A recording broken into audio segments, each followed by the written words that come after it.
Hi friends, എല്ലാവർക്കും പുതിയൊരു എപ്പിസോഡിലേക്ക് സ്വാഗതം. ഞാൻ മായാദേവി. നമ്മൾ എല്ലാവരും സന്തോഷവാന്മാരാണോ എന്ന് ചോദിച്ചാൽ സന്തോഷവാന്മാർ അല്ലേ? പക്ഷേ നമ്മൾക്ക് പ്രോബ്ലംസ് വന്നുകൊണ്ടിരിക്കും. പലരും ചോദിക്കാറുണ്ട്, എങ്ങനെ ഹാപ്പി ആയിട്ടിരിക്കാൻ കഴിയും? എനിക്ക് ഹാപ്പി ആകാനേ കഴിയുന്നില്ല. എന്നെ ആർക്കും വേണ്ട, എൻ്റെ കയ്യിൽ സാമ്പത്തികമില്ല, എനിക്ക് എന്നും പ്രോബ്ലംസാണ് എന്ന് വിചാരിക്കാറുണ്ട്. നിങ്ങൾ മനസ്സിലാക്കേണ്ട ഒരു കാര്യം, നമ്മൾ മനുഷ്യർ 100% പെർഫെക്റ്റ് അല്ല എന്നുള്ളതാണ്. നമ്മളുടെ ജീവിതത്തിലേക്ക് സുഖവും വരും, ദുഃഖവും വരും. ഇപ്പോൾ എന്നെ സംബന്ധിച്ചിടത്തോളം എനിക്ക് ഹെൽത്ത് ഇഷ്യൂസ് ഉണ്ട്, ഫിനാൻഷ്യൽ പ്രോബ്ലംസ് ഉണ്ട്, എല്ലാം ഉണ്ട്. പക്ഷേ എന്നോട് ചോദിക്കുന്നവരോട് എനിക്ക് പറയാനുള്ളത് ഐ ആം ഓൾവേസ് ഹാപ്പി എന്ന് തന്നെയാണ്. അതായത് ഞാൻ എൻ്റെ മനസ്സിനെ സന്തോഷമാക്കാൻ അല്ലെങ്കിൽ സന്തോഷവതിയായിരിക്കാൻ ഞാൻ എപ്പോഴും ശ്രമിച്ചുകൊണ്ടിരിക്കുന്നു എന്നുള്ളതാണ്. ഇതിനുള്ള പ്രധാനപ്പെട്ട ചില പോംവഴികളാണ് ഞാൻ നിങ്ങളോട് പറയുന്നത്. എങ്ങനെ നമുക്ക് സന്തോഷമായിട്ടിരിക്കാം, അതിനുള്ള പ്രോബ്ലംസാണ് ഞാൻ പറയുന്നത്. ഒന്നാമത്തെ പ്രശ്നം എന്ന് പറയുന്നത്, നിങ്ങൾ പാസ്റ്റിൽ നടന്ന ആ ബുദ്ധിമുട്ടായ കാര്യങ്ങളെ, മനസ്സിനെ വിഷമിപ്പിക്കുന്ന കാര്യങ്ങളെ മറന്നു കളയുക എന്നുള്ളതാണ് ഒന്നാമത്തെ കാര്യമെന്ന് പറയുന്നത്. പക്ഷേ നമ്മളുടെ ഇന്നലെകളെ പറ്റി നമ്മുടെ മനസ്സിൽ വേണം. നമ്മൾ അനുഭവിച്ച ദുഃഖങ്ങൾ, സങ്കടങ്ങൾ, നിരാശകൾ, സ്ട്രഗിളിങ് പോയിൻറ്റ്സ്, അതിനെപ്പറ്റിയൊക്കെ നമ്മുടെ മനസ്സിൽ വേണം. പക്ഷേ നമ്മളെ വേദനിപ്പിച്ചവരെ ഫോർഗീവ് ചെയ്ത് പറഞ്ഞയക്കുക എന്നുള്ളതാണ് ഒന്നാമത് ചെയ്യേണ്ടത്. രണ്ടാമത്, എന്നും രാവിലെ നമ്മൾ എഴുന്നേൽക്കുമ്പോൾ തന്നെ നമ്മുടെ യൂണിവേഴ്സിനോട്, നമ്മൾ ഈ പ്രപഞ്ചത്തിൻ്റെ ഭാഗമാണല്ലോ, യൂണിവേഴ്സിനോട് ഗ്രാറ്റിറ്റ്യൂഡ് രേഖപ്പെടുത്തുക എന്നുള്ളതാണ്. എനിക്ക് സാമ്പത്തികം തന്നതിന് നന്ദി, എനിക്ക് നല്ല ആരോഗ്യം തന്നതിന് നന്ദി, എനിക്ക് നല്ല കരിയർ തന്നതിന് നന്ദി. ആ ബെഡിൽ ഇരുന്നു കൊണ്ട് തന്നെ ഗ്രാറ്റിറ്റ്യൂഡ് രേഖപ്പെടുത്തുക എന്നുള്ളതാണ്. വീടില്ലാത്തവർക്കാണെങ്കിൽ നിങ്ങളിങ്ങനെ യൂണിവേഴ്സിന് ഗ്രാറ്റിറ്റ്യൂഡ് പറയുക, എനിക്ക് മനോഹരവും ശാന്തവുമായ ഒരു വീട് തന്നതിന് നന്ദി. ഇങ്ങനെ ഗ്രാറ്റിറ്റ്യൂഡ് നിരന്തരം രേഖപ്പെടുത്തുക എന്നുള്ളതാണ്.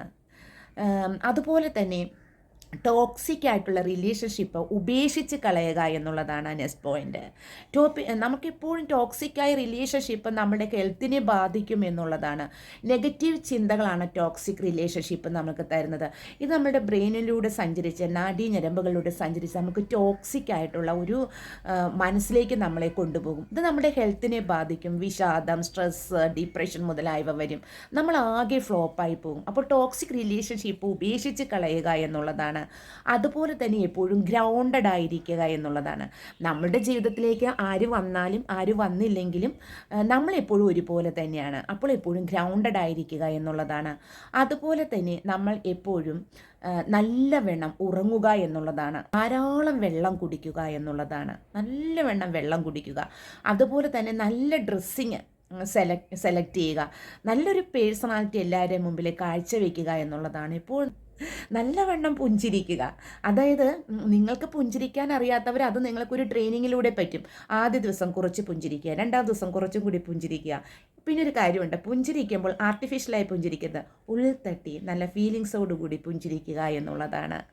അതുപോലെ തന്നെ നിങ്ങൾക്ക് കിട്ടാത്ത കാര്യങ്ങളെല്ലാം നിങ്ങൾക്ക് ലഭിച്ചു എന്ന രീതിയിൽ അത് അനുഭവിച്ചുകൊണ്ട് നിങ്ങൾ ഓരോ ദിവസവും കടന്നു പോവുക. അപ്പോൾ നിങ്ങൾ വിഷ്വലൈസേഷൻ ചെയ്യുന്നതിനേക്കാൾ ഇമ്പോർട്ടൻ്റ് ആണ് ഫീലിങ്സിന് അവിടെ വരുന്നത്.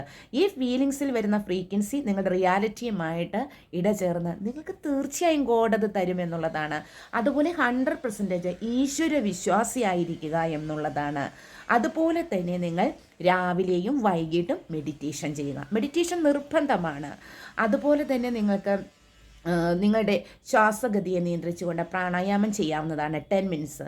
അതുപോലെ തന്നെ യോഗ പ്രാക്ടീസ് ചെയ്യുക. മനസ്സിൻ്റെ ശാന്തത വരുത്താൻ, റിലാക്സ് ആയിരിക്കാൻ വേണ്ടി യോഗ ചെയ്യാമെന്നുള്ളതാണ്. എക്സസൈസ് മുടക്കരുത് എന്നുള്ളതാണ്. അപ്പോൾ ഇങ്ങനെ ഇത്രയും കാര്യങ്ങൾ ചെയ്താൽ നിങ്ങൾ സന്തോഷവാനാകുമെന്നുള്ളതാണ്. പോകെ പോകെ നിങ്ങളുടെ ലൈഫിലേക്ക് എല്ലാ കാര്യങ്ങളും ഈ നേച്ചർ, ഈ യൂണിവേഴ്സ് കൊണ്ടുവരുന്നത് കാണാം. കാരണം നമ്മളുടെ ശ്വാസഗതിയും നമ്മളെ തന്നെയും ഈ നേച്ചറുമായിട്ട് ഒരു അലൈൻമെൻറ്റിൽ വരുത്താൻ നമ്മൾക്ക് കഴിയും. സ്വയം നേച്ചറുമായിട്ടും നമ്മളുമായിട്ടുള്ള ഒരു പ്രപഞ്ചവുമായിട്ടുള്ള ഒരു അലൈൻമെൻറ്റ് വരുമ്പോൾ തന്നെ നമ്മൾ ഓക്കെ ആയി എന്നുള്ളതാണ്.